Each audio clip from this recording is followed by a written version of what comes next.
Assalamualaikum warahmatullahi wabarakatuh. Salam sejahtera untuk kita semua. Berjumpa kembali bersama saya Umar Wira Hadikusuma pada channel YouTube Umar Animargon Channel. Jangan lupa subscribe dan tekan tombol loncengnya agar kamu mendapatkan notifikasi atau info video-video terbaru dari channel ini.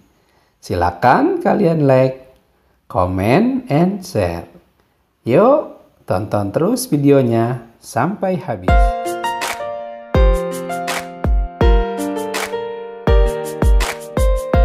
Assalamualaikum. Jumpa lagi dengan video pembelajaran BDR online dari Umar Animargon Channel. Kali ini kita akan mempelajari materi IPA kelas 5 tema 6 subtema 3 dengan materi belajar tentang pengaruh kalor terhadap kehidupan. Di sekitar kita, terdapat banyak bahan yang dapat menghantarkan panas dengan baik dan ada juga yang tidak menghantarkan panas dengan baik. Pelajarilah video pembelajaran berikut ini dengan saksama. Untuk melihat isinya, diperlukan jaringan internet dan alat elektronik seperti telepon genggam atau komputer pribadi. Oleh karenanya, video pembelajaran ini menjadi salah satu media elektronik yang juga sering digunakan oleh masyarakat dan para pelajar khususnya. Bahan konduktor dan isolator. Di sekitarmu terdapat banyak benda dengan berbagai macam bahan. Pemilihan bahan didasarkan pada sifat yang dimiliki bahan tersebut. Misalnya, benda yang dapat menghantarkan panas dan benda yang tidak dapat menghantarkan panas. Ada benda yang mempunyai kemampuan menghantarkan panas dengan baik. Ada pula benda yang tidak dapat menghantarkan panas. Bahan yang dapat menghantarkan panas dengan baik disebut dengan konduktor. Bahan yang tidak dapat menghantarkan panas disebut dengan isolator.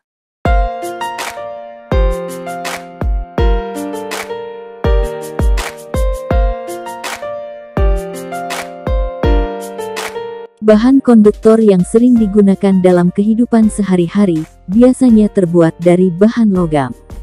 Seperti panci, wajan penggorengan, dan beberapa peralatan masak di dapur terbuat dari logam.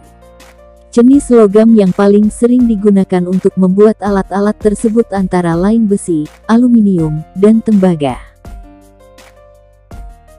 Bahan yang tidak dapat menghantarkan panas disebut isolator. Beberapa bahan yang termasuk sebagai isolator, antara lain adalah kayu, kain, dan plastik.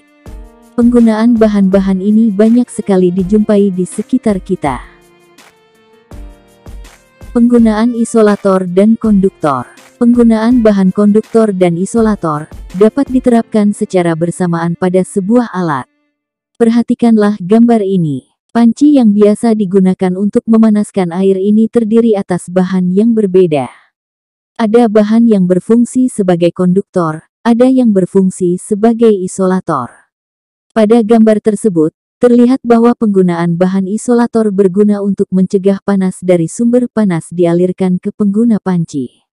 Aliran panas berhenti pada bahan isolator karena bahan tersebut tidak dapat mengalirkan panas secara konduksi dari sumber panas.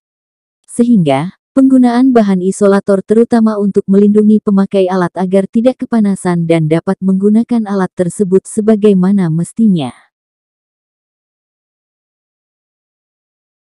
Sejarah termos. Hampir semua keluarga memiliki termos di rumahnya.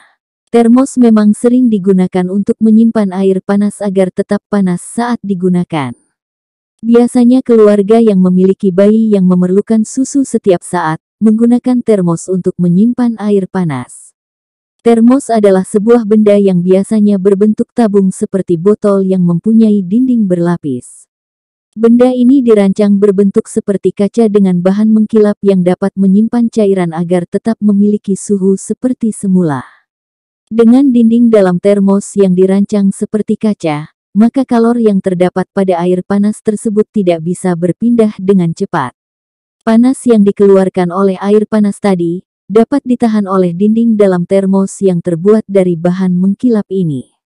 Sehingga air panas di dalamnya akan tetap hangat hingga beberapa saat tergantung dari ketebalan dindingnya.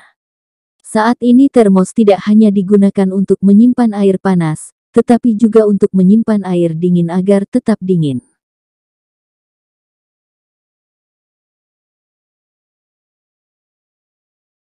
Kamu tentu memiliki setrika di rumah. Dahulu, ketika listrik belum banyak digunakan, masyarakat menggunakan bara arang sebagai sumber panas. Arang hitam dibakar terlebih dahulu, setelah menjadi bara baru kemudian dimasukkan ke dalam setrika. Setrika ditutup dengan pegangan yang terbuat dari kayu. Biasanya setrika arang ini terbuat dari tembaga yang berat. Berbeda dengan setrika listrik yang digunakan saat ini. Sumber panas berasal dari aliran listrik yang memanaskan kumparan di bagian bawah setrika. Agar panasnya sampai dari kabel listrik ke pakaian, maka pada alas atau bagian bawah setrika dibuat dari bahan logam.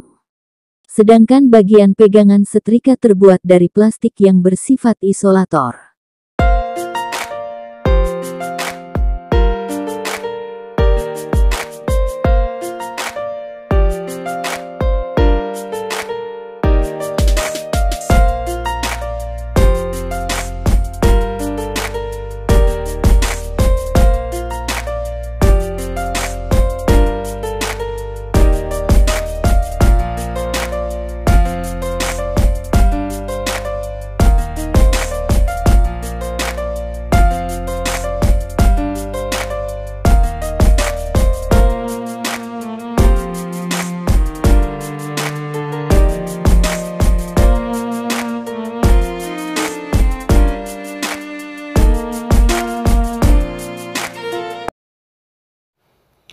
Demikian video pada kali ini. Saya ucapkan terima kasih yang sudah menyaksikan dan subscribe video ini.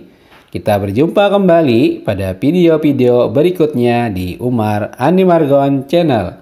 Dan saya akhiri, wassalamualaikum warahmatullahi wabarakatuh.